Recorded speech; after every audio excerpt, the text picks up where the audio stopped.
In the past 6 months, I've worked with 15 plus B2B agencies, SaaS firms, and consultancy companies, and I've helped them build their acquisition infrastructure. And what I noticed was that when it came to signing clients, they all had one thing in common. They lacked a consistent means for their acquisition. Of course, they were signing clients here and there, but most of them were coming from unpredictable and inconsistent sources like referrals, networking, social media group, events. Most of the times, these were inconsistent and unpredictable because they were probably good to keep them off the ground for the first 1 or 2 months, but they weren't very much effective in scaling or even keeping the same momentum for that matter. In fact, I also faced the same issue while running my own DTC SaaS lead gen company, which I talked about in my previous videos, where I initially invested a lot of time and energy building a good service and a good product. And honestly, coming from the engineering and software background, my first impression 4 months into my business was just that. I thought if I could just build a very good product and the best software, I would automatically get more sales, sign more clients, make more money, and then spend my time in the beaches of Hawaii sipping Mai Tai. But contrary to my own belief, the reality was just the opposite. I simply ended up working my ass off for 4 months, signing no clients and generating zero revenue. If at all, I was incurring negative revenue because I was continuously paying for all the subscriptions, I was paying for my team, the coaching programs, and the paid communities that I joined with the dream of starting my own business and making money. But what I found out that there were two key things I was missing out. The first one is a good product to market fit, and the second one is an infrastructure to predictably and consistently sign clients. And we will go over both of these points. But what I found out was that I wasn't the only one facing this problem. Many other agencies and service-based businesses, including established ones that were making $10, $20, $50,000 per month, were also going through the exact same phase. It was a phase which I like to call a period of client rot.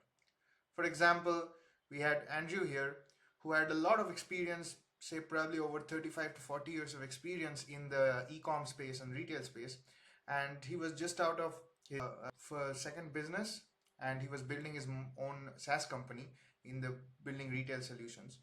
But his main problem was that he was getting his clients through referrals. Through all his experience, through all his networking that he made so far, he was getting them through referrals, he was getting them through group LinkedIn networking events and those kind of things. But he didn't have a consistent means of signing clients, even after so much experience. Same as with Susan. Susan was like a very established business owner. She was a coach and an entrepreneur in the real estate niche. She was training real estate entrepreneurs and syndicators to grow their business. But she was also facing the same problem of client acquisitions. And although she was investing a lot of money in copywriters, in lead gen agencies, in appointment setters, but she didn't really have the means to get his business through that level from where he could actually gain assigned clients consistently every single month. So like for me as well, I was working all day trying to solve this client rot for my own business.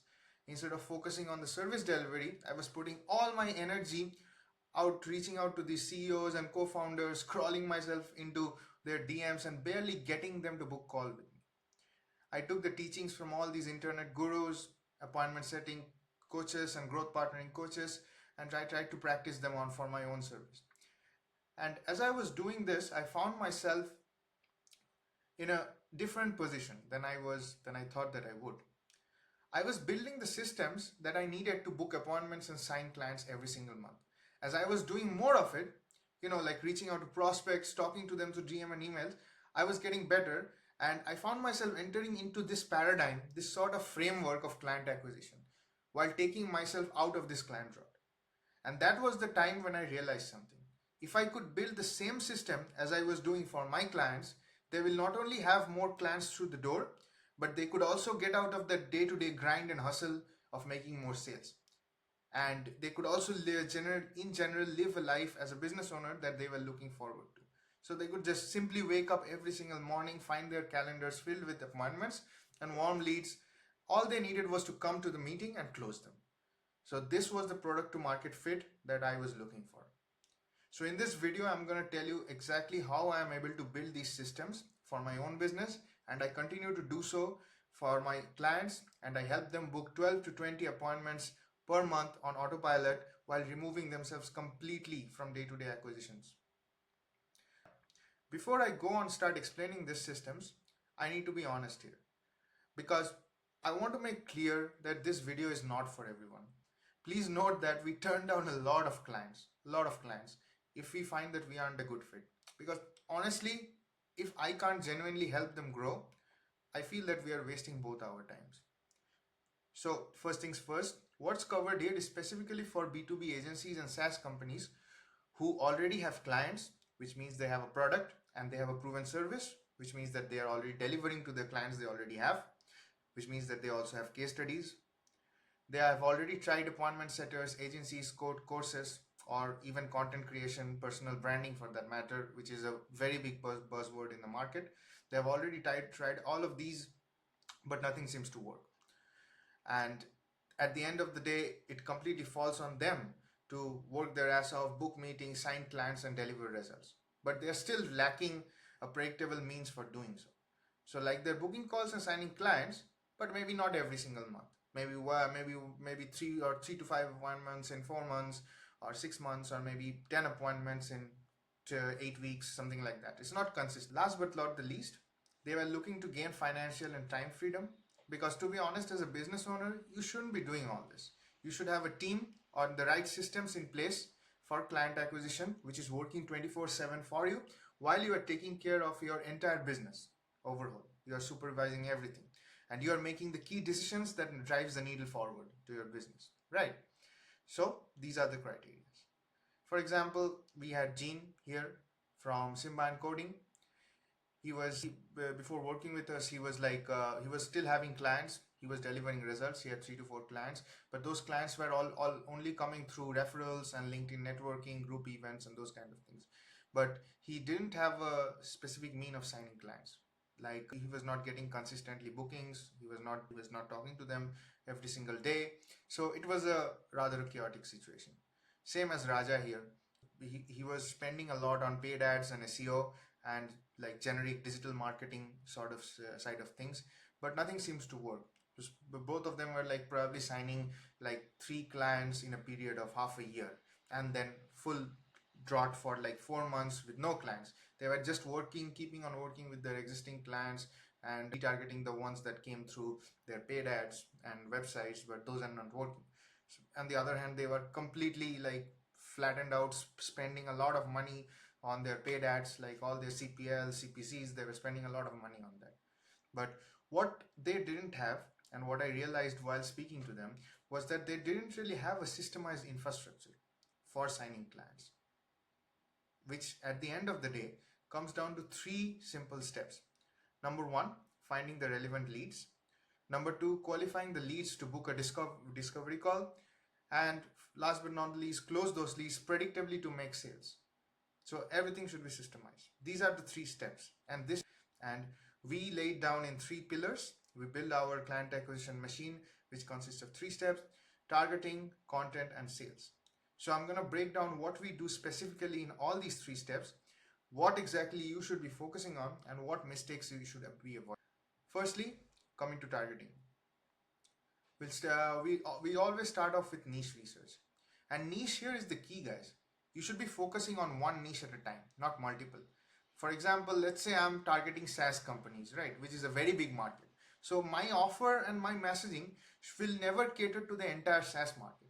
So I should be targeting a sub-segment of that market, which could be, for example, lead gen tech companies or AI or automation agencies. Those are like very specific sub-segments. And we should always build our campaign, all our like client acquisition systems based on one sub niche at a time. So typically we target businesses that are similar to what we have already worked with, or we are confident that we can get them results. In one word, we call them doppelganger businesses, which is a bit more technical jargon, which I don't want to concern you guys with. But what I want to emphasize here is that the sub niche is very important.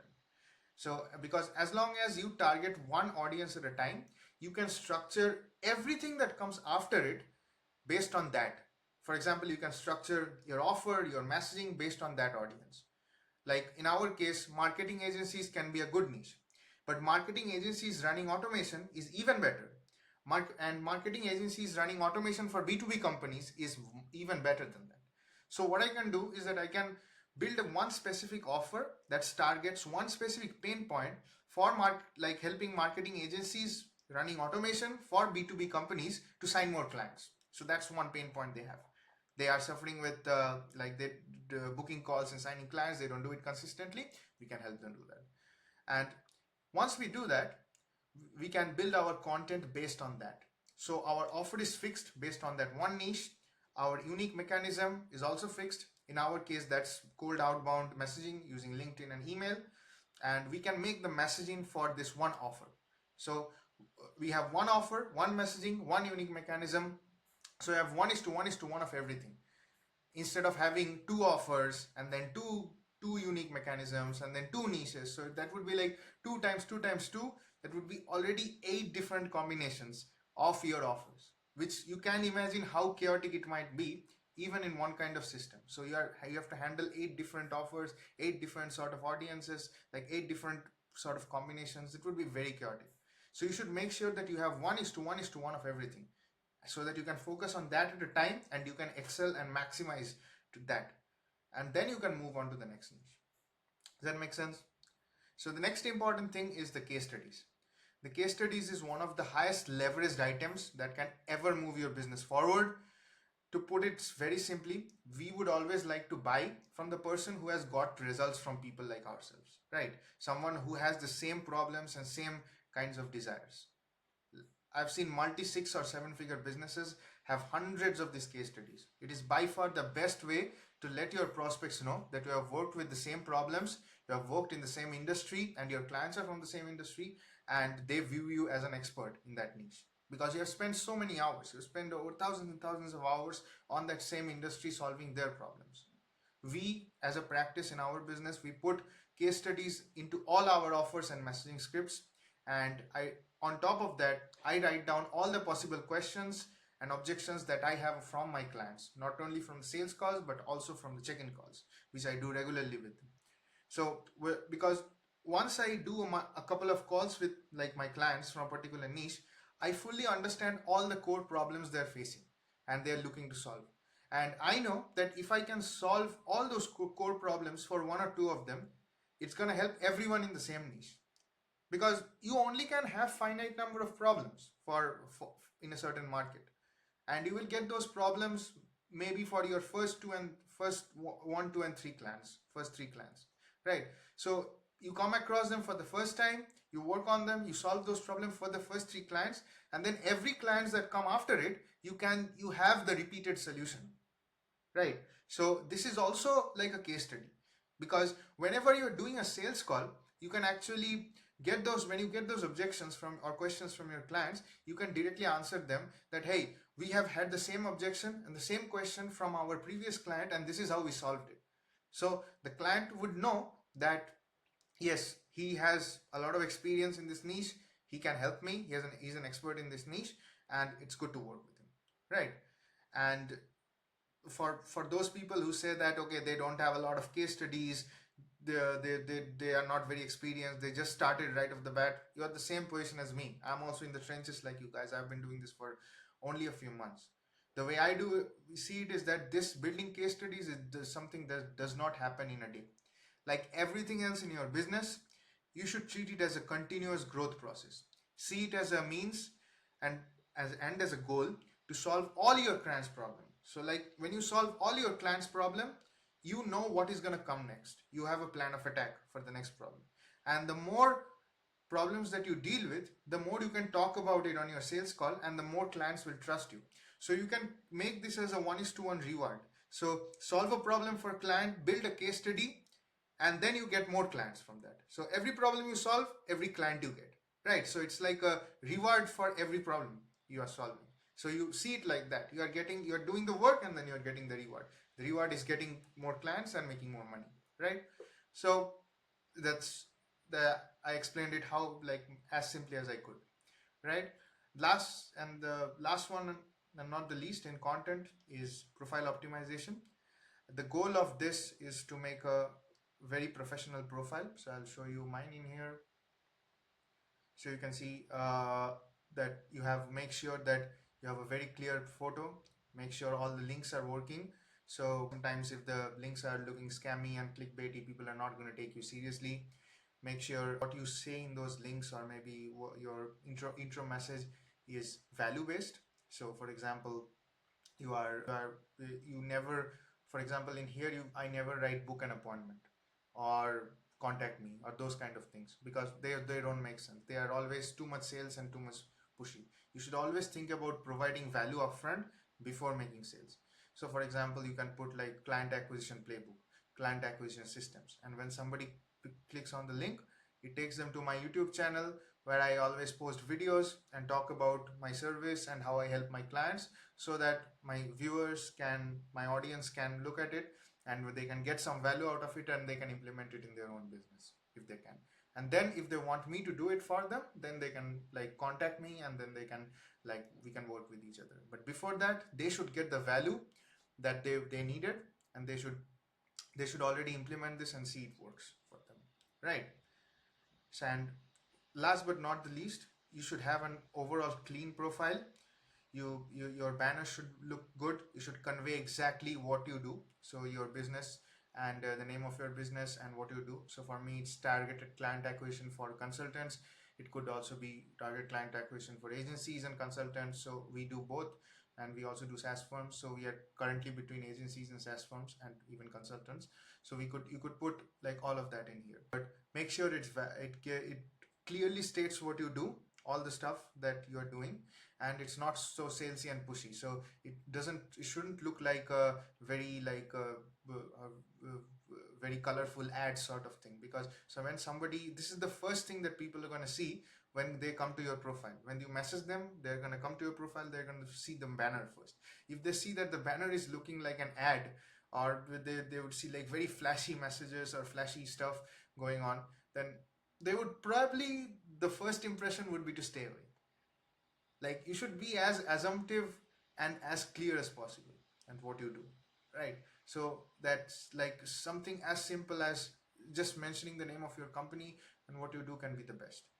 And you can also make better versions of this banner. You can have a picture, you can also put your offer in here. Like, I know some people who put their offer saying that, yeah, we help you sign 3 to 5 clients in 90 days, and you can, and also build automations for them, so that you can get out of your day-to-day hustle and grind. So those are also good. You can put offers in them, but make sure you mention what you do, right?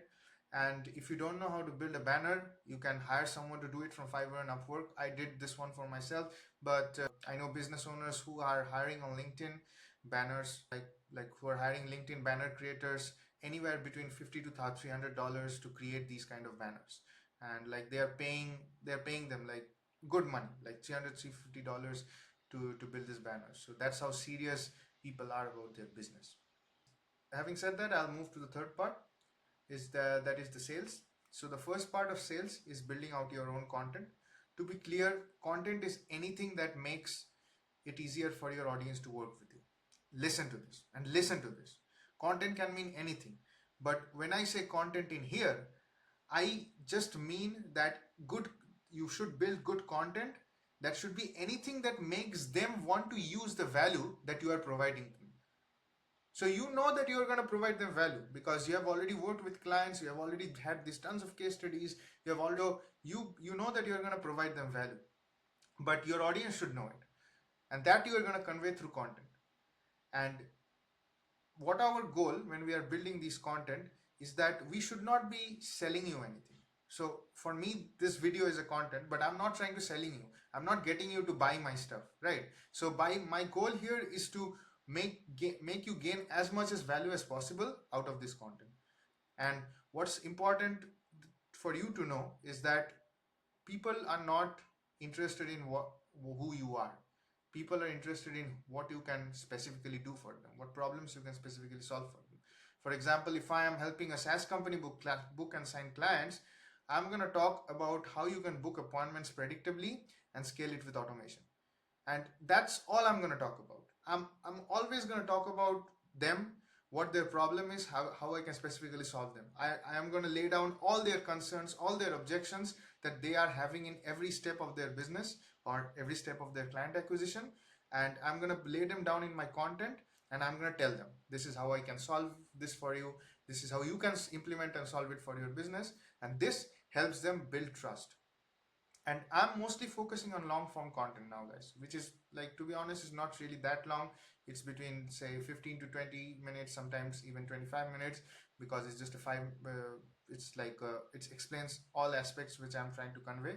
And and it's not really a 5 minute short. That's what I'm trying to say, because I can't really talk much about my service to the and talk all about the pain points of my clients in a 5 minute short, because I'm not trying to get viral here, guys.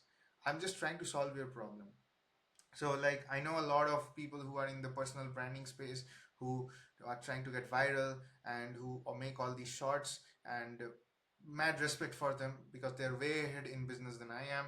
And I always like respect and care about like what they do. I always get inspiration for my own work from what they do. But I believe that if you really want to attract and sign clients, like if you really want to generate cash flow in your business, definitely focus on long form content, guys, because it helps you to build awareness and attention towards the right people. Imagine if you had like a 5 minute short, and then you had like, say, 500 people viewing that, but maybe out of that 500, 2 or 3 people would actually want to be buy, who would be the right ideal prospect for you.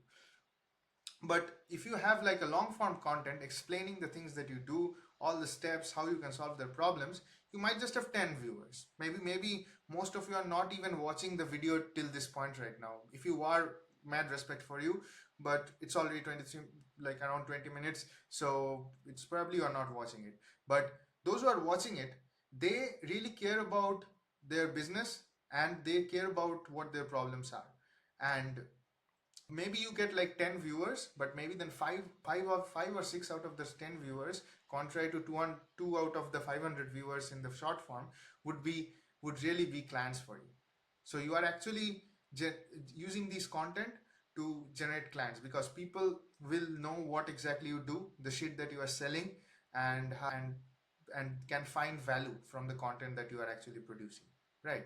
And for those people who say that they don't sign clients because their prospects are ignoring their messages, I want to put your attention towards this last one, which is actually attention. Imagine yourself in this place, right? You got an email or a text message from a stranger who you knew nothing about. Like, you have never heard of that guy. Okay, then what would you do? Instead of like responding them, most of the times you would ignore the message, because you don't know what the hell he does. You haven't seen his content, you didn't see his profile, anything, or website, or maybe you've seen his website, but it's not very clear to you. It's just what they do and how, not the value they provide for them. Instead, if somebody contacted you who actually is producing all these contents, making all these videos, explaining their service, doing posts regularly on LinkedIn, and you and really showing you what you actually do, giving you lead magnets, sharing all the value, so then you know what exactly he does and what exactly he has done for others like you, and then it becomes much easier for you to engage with them.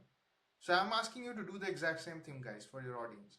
Once you build all those contents and you share with them, they know they understand your position in the business, you position yourself and your offer in a better situation, and it becomes much easier for you to engage with them.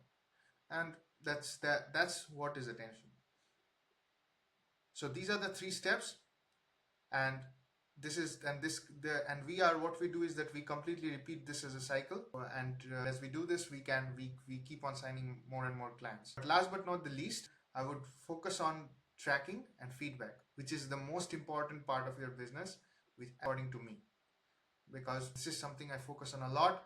And I see that successful businesses making 6 to 7 figures a month and multi 6 figures a month, they make it a habit to consistently assign and track metrics in every part of their business. So everything that I explained in here, they're tracking everything.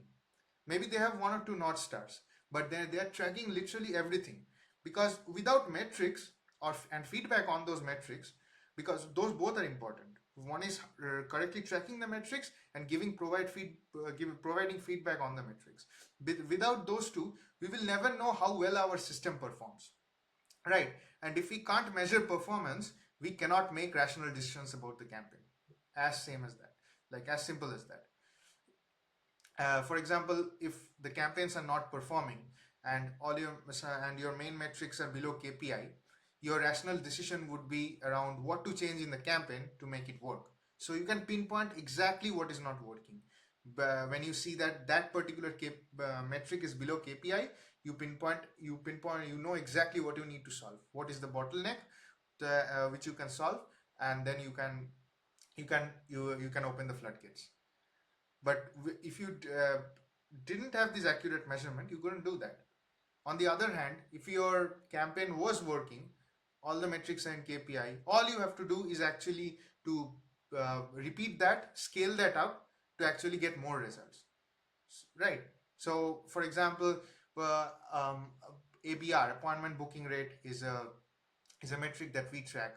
And if we see that our ABR is like of KPI, what we have to do is that we just have to remove all those campaigns which are low, which are below KPI, keep the ones above KPI, and we scale that one, right? So that we can gain more value, like we can gain more output out of it, right? But if you did not accurately measure them, you couldn't do any of this from the start. You are just guessing. And this is exactly where most business owners struggle, you guys. They lack clarity, and metrics is what provides clarity. For example, I can show you one of our tracking sheets in here. So this is our LinkedIn tracking sheet, and from we actively track all the leads that we have reach out to in here. I'm going to make myself a little bit smaller, but yeah, you can still see it. We actively track all the leads that we reach out to, and we track all these metrics. So PRR here is the positive response rate, how many people responded positively. CSR here is the Calendly send rate.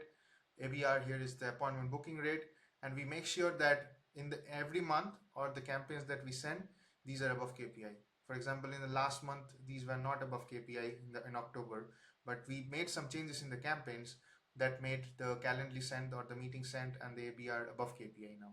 Okay, so this is what we are doing. We are systematically finding what are the bottlenecks, and we are correcting for it, right?